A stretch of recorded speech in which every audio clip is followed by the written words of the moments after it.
کابل ښار د موټرو او خلکو ګڼه ګوڼه بیا پکې په ډېرېدو ده.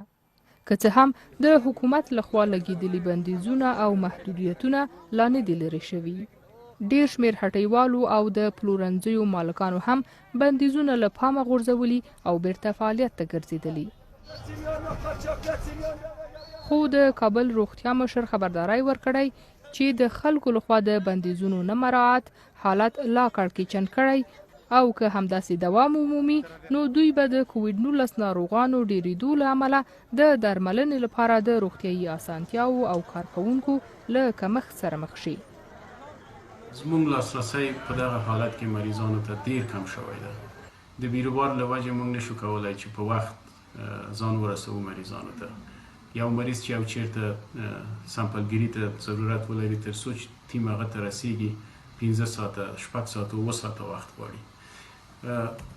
په عین زمان کې دا وضعیت سبب کېږي چې د ویروس انتشار ډېر سریع شي.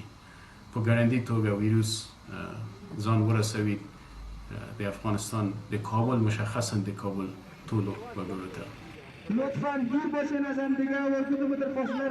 له پرون راهیسې په ټول هېواد کې بیا هم د کورونا ویروس لسګونه مثبتې پېښې ثبت شوي. د آخرین اعمالو پر اساس په افغانستان کې په تېرو 4 ساعتو کې 602 سمپلونه ټیسټ شوي چې د دې د منځ نه 212 مثبت واقعات تثبیت شوي. 2 تنه زموږ وطنوال خپل ژوند یې د لاسه ورکړی او 7 تنه نور روغ شوي دي. د دې ارقامو سره اوس په افغانستان کې 6,644 مثبت واقعات ثبت دي. او د کوویډ-19 وبا په دوران کې د روغتیا څار بنسټ نوې څېړنه ښیي چې افغان روغتیایي سیستم د عملیاتي او مراقبتي ننګونو د پرسونل کمزوري مدیریت او د عامه روغتیا وزارت لخوا د ناکاره څار سره مخ دی.